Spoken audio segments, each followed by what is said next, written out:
Good morning. Welcome to another episode of Disability Matters.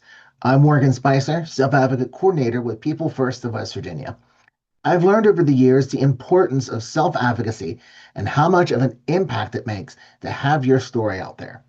Disability Matters is designed to cover a wide range of topics that will inform you, inspire you, and encourage you to strengthen your advocacy journey.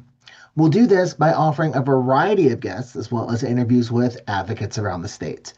It's not just legislative advocacy, it's so much more. This month, we had the chance to speak to James Qualls, active People First member, and is the interim president of the People First of West Virginia State Advisory Board. Check this out. Today, I'm talking to James Qualls from Huntington. James, thanks for joining me on Disability Matters. Thank you, very kind. So, to start, could you share a bit about yourself and what brings you joy in your daily life? Oh, I don't mind if I do. And this one involves advocacy. I've been advocating for over 40 plus years, as well as mentioning that I've been involved in People First. And if you did not know, the very first People's First was at Silver Creek back in 1984, in case if anybody did not know that.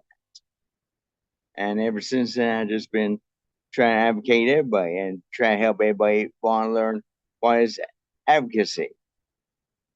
Yeah, that's what it's all about is getting people to understand how important it is to advocate for yourself on a daily basis. Indeed. I mean, it's just the simplest thing, even just choosing what you want to eat. That's Right. advocacy. Exactly. So, so you mentioned you had some, a little bit of like history with People First. Oh yes, Do indeed. you want to talk about that, James?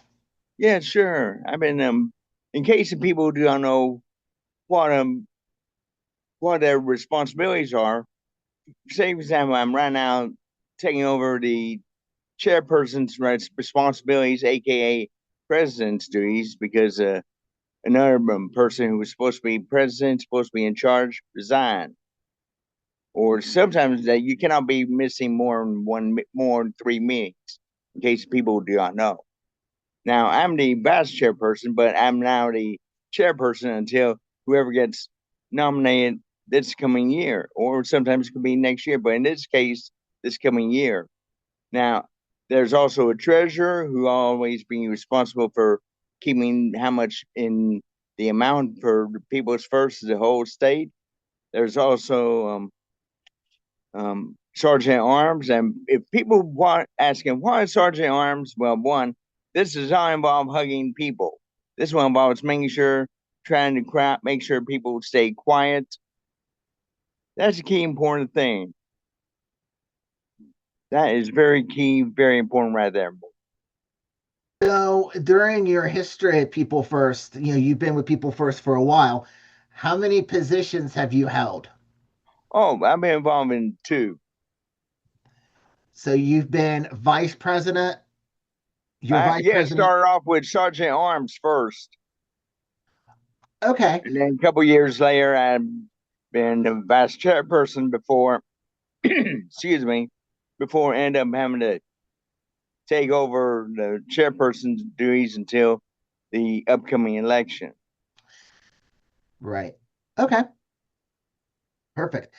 And an election's coming up this year for office. You Mm-hmm. know, what if you could say anything to anyone to inspire them to possibly, run for office? They've never tried it, they want to try it. What would you say to those people? Is there any Let me give you encouraging good advice. words? That's why I was just ready to mention. That's why I was just ready to mention. If you're want to try out for either sergeant arms or treasurer, vice chairperson, or even chairperson, especially chairperson, don't be afraid. Key thing is don't be afraid. The key thing is you gotta learn not to be afraid. Same for vice chairperson, the treasurer, as well as sergeant at arms.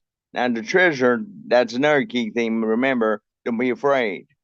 The other two positions, same thing. That is critical right there. You gotta learn two, 4 words. Don't be afraid always. And I think it's important for people who are running for office to, have that support from officers that have been there and then can provide some experience and say, well, this is how it goes. And, I'll be glad to assist you in any way that I Right, can. right, It's a team effort. It is truly a team effort to, when you're in that, right. it's, And also, in case if the people, folks, if people first, if people first Virginia want people who used to be officers want to be ex officio members, that's no problem too. so you have been, how long have you been a People First member, James? Oh, I've been since roughly mid nineties ever since I started out 84, then took a pause and come back in 1991, then took a pause and ever since right around 95 or 96 and went there nearly every year till the COVID. Okay, so you've been to a lot of the People First conferences Oh and yes. things like Oh that. yes. So, Oh yeah. yes. So, James, what does self-advocacy mean to you? And The what are key some thing, examples of how you've helped others? well, self advocacy to me is just plain simple. Try to advocate, and also, if people don't know what advocate means, back in same example, Massey have sometimes have to help them explain what advocacy means, and sometimes if I have to go all the way and look under Webster's dictionary, look up advocacy, I'll explain them what advocacy means. That's what I tell people when when I introduce myself to people I've never met. With People First, it's about educating and encouraging individuals to become better advocates in their community. And And also, you got support. yes, and that's what we're here for, is to support you guys, and help out, excuse me, and help out in any way that we can. So, absolutely. Mhm. So, what are some of the challenges you've faced in your self advocacy journey? And is there any tips that you have found helpful in overcoming them? Well, the challenges we've been trying to do, say, for example, it has to be in the state capital, in this case, Charleston. So sometimes we have to visit our respective legislators, and it could be from respectable counties. Like, for example, for you folks, could be Wood County. Now, from where I'm at, could be Cabell and also Wayne County, and it could be depending on whichever county the people go to and represent their respectable counties. And the key thing to remember is you got to advocate over what critical issues. Like, for example, how to improve issues on how can we improve on medical care, especially people who want to improve their smile or improve their vision. That's a key, just a key example. It is. And yeah, for someone that has had difficulty finding, coverage with, doctors with my coverage, it can be difficult. It's just you got to do a lot of digging and, word of mouth also helps too. Hmm. So, what advice would you offer to someone who's just beginning their self advocacy journey?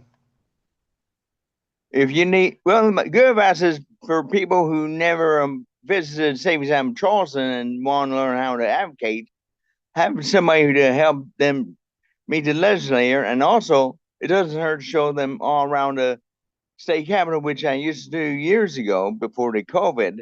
Show them all around the capitol, not only on the ground floor, which is the first floor, also known as well as the bottom floor, and show them all around the areas as well as cafeteria, but also the first floor, aka second, as well as the top floor where the legislators is at. And then we'll explain them, and then explain where the legislators are at, and then talk to them. But rule of thumb is this: four simple rules. Keep it simple, smart, also known as KISS. That is very plain and simple. Wow, I have never heard that before. I'm going to have to remember that. Keep it Keep it simple and smart. Hmm, exactly. nice. That, people So, use other S words, but one of them I won't mention. One of them I won't mention because I was at the Nickel conference back in 2015, 13, and they use a different term that may be unexpectable language, but I won't mention that. But Yeah, yeah. Well, let's not talk about that. no, I'm not. So you mentioned that you went to a NECO conference. When NICO did you go to conference. that? Oh, a couple of times, 96 and 97, as well as one in 2013. Now, my mother, who I'm still living with right now, she's thinking about what in the heck is a NICO conference? Do you get a NICO every day from you stay in DC for a couple of days? I tell her, no, no, no, no, no, no, no. She thinks I may get a nickel for every day from where and say, no, no, no, no. I come from a National Council for Independent Living. For people who don't know what what NICO stands for. And that's a great thing that we could possibly share on our People First page to get more people, knowledgeable about what NECO is. NICO, yeah. Yep, perfect. People who don't know what it is, yeah. Yeah, and we're all about sharing, resources, and you guys have been great in, the advocates have been great in giving us resources and information that we could share to some of the individuals that we do serve, because education is just as important. I mean, especially you mentioned earlier about when you go to your legislators, you got to know what you're talking about. You don't Exactly. want to walk in and just go, You don't Medicare want to needs stall. fixed. You don't want to stall. They can mention you only have somewhere between 2 minutes, no more than 5 minutes. You gotta keep it short, simple, plain simple. Absolutely. Yep. So, what changes would you like to see in your community to make it more inclusive and accessible for people with disabilities? Well, here's the key thing. From where I'm at in Huntington, this is not going to be easy. It all depends on where you live. It could be easy, other times it may not be as easy. And where I'm at is not going to be easy because sometimes it could take more in one county. It could be Huntington, it could be the edge of Huntington, like Wayne County.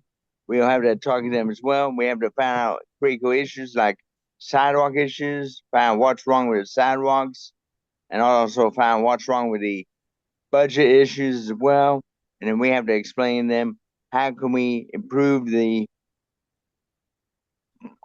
sidewalk issues and how can we make it more accessible? Because you tore up the sidewalks that was accessible and now you ruined it. See, that's my pet peeve right there. And they also replaced it with majority of the folks who are replaced by new folks in the city council. And the key thing is, whenever you meet anybody from city council, whether it's Huntington or Wayne or it could be Parkersburg, wherever it's at, you gotta respect.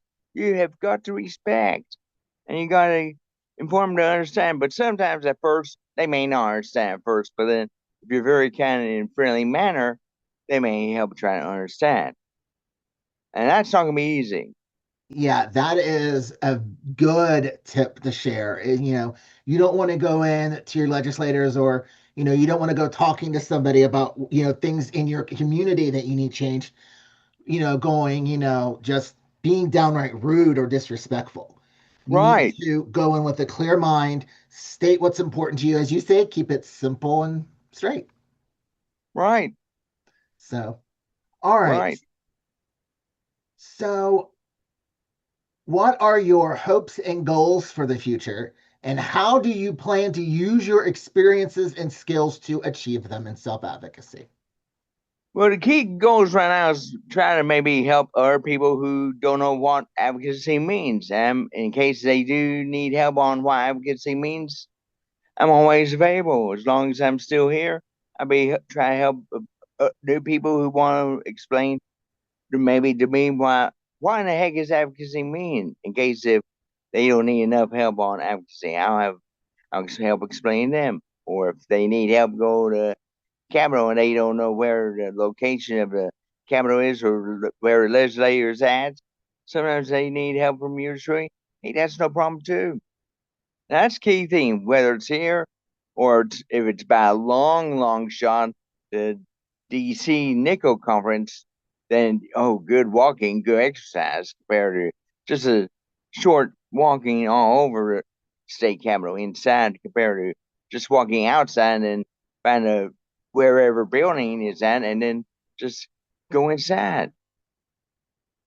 And I think that's really important what you said there about, getting, you want to help people understand why it's so important to advocate and why it's so important to be on board with, wanting change in your community. Mm-hmm. I think that you hit the nail on the head there with that because, that's, you want to introduce new people that are new to people first, what self Mm-hmm. advocacy is all about. And, there are Mm-hmm. some great ways that we can do that. One is the Disability Advocacy Days, the People First Conference, and just, encouragement. I'm all about the big strength in numbers. The more, the Right. better. Right. And then, is there anything else you would like to share that you haven't covered? Anything you want to talk about or, want to Well, I like expand to on? keep it short. I want to keep it short and simple on an interesting story. And this one involves a couple of my good friends who were one of the co-founders of the Mountain State Centers in Pennsylvania in Huntington. At that time, we were at another building before we moved right in downtown, bigger building. But at that time, the first one was a small building next to a restaurant, my favorite restaurant. But we moved to a bigger building next to a dance studio. But interesting story about it is a couple of friends of mine who co-founded the Centers in Pen Living. This is a husband-wife duo of Jan and David Stewart, Jan Louis Stewart and David Stewart. We were advocating on a bill trying to inform the members of the House to shut down the Colin Anderson building. And it was a controversial issue, which took a long while. And then they were still talking for a while. And then Jan asked me, "Boy, this is getting boring." Yeah. "Oh boy, you're looking awful. How about go down and get lunch? And would you let me know?" Yeah. So I went down lunch, quickly ate my usual lunch, grilled cheese and fries, then took a beverage up, getting ready to go back first, no, elevator back up. And then I was thinking maybe it's already December. And then by the time I got up there, somebody complained afterwards, "Oh no, you're not." And then somebody tried to throw a punch and I counter attack, just grabbed him and said, "Don't you dare throw a punch. Don't you freaking dare.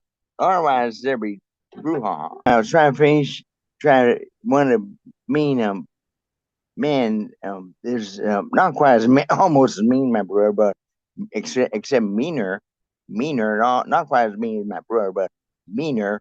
Wyman was trying to grab him, trying to punch David Stewart, who I know David Stewart's one of my heroes, as well as Jane Louis Stewart, and who've been advocating, learning how to advocate for everybody, including yours truly, and trying to throw a punch and say, "Oh, don't you dare. You don't want me to throw a punch right back." And then the security, the captain said, "Oh, no, no, please don't fight, don't fight."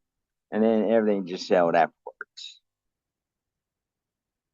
So it was almost a brouhaha Wow. And that's a prime example of in the early respect. 90s.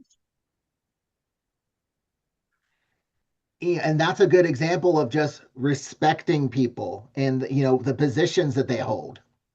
Right. In this case, I was just not a chairperson at that time. I was just a normal consumer person who participates at that time. But I was trying to help the husband and wife duo.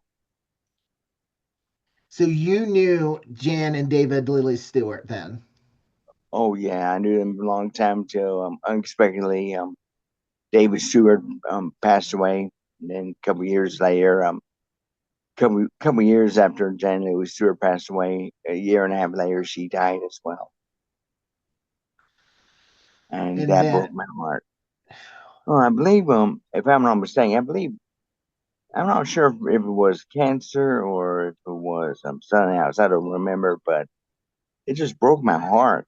they were such leaders and, such powerful Right, advocates. right, And that's, right. I'm glad that that Fair Shake actually names the Dave and Jan Lilly Stewart disability advocacy. I love that because they are such a great example. Exactly, exactly So right. Yes. So, is there anything else you want to add before we end the interview today? Nothing else. Thank you, very kind. You're welcome, James. Thank you so much for joining me today. It was great to talk to you, and you have a great rest of your day. Yeah, thanks. Thank you so much, James, for joining us this month. Don't forget, if you want to be featured on an episode of Disability Matters or have a subject you would like discussed, you could reach out to me by calling 304 422 3151 extension 129, or you could email me at morgan.spicer at thearcmov.org. Now, I'm available in my office Tuesdays and Thursdays from 8:30 a.m. to 4:30 p.m. So if you call, please leave a message and I will get back to you as soon as possible. And I'd love to feature you on a future episode. With that, we're out of time for this month's episode. Join me next time for another episode of Disability Matters, where we're advocating, educating, and celebrating the potential within you. See you next time.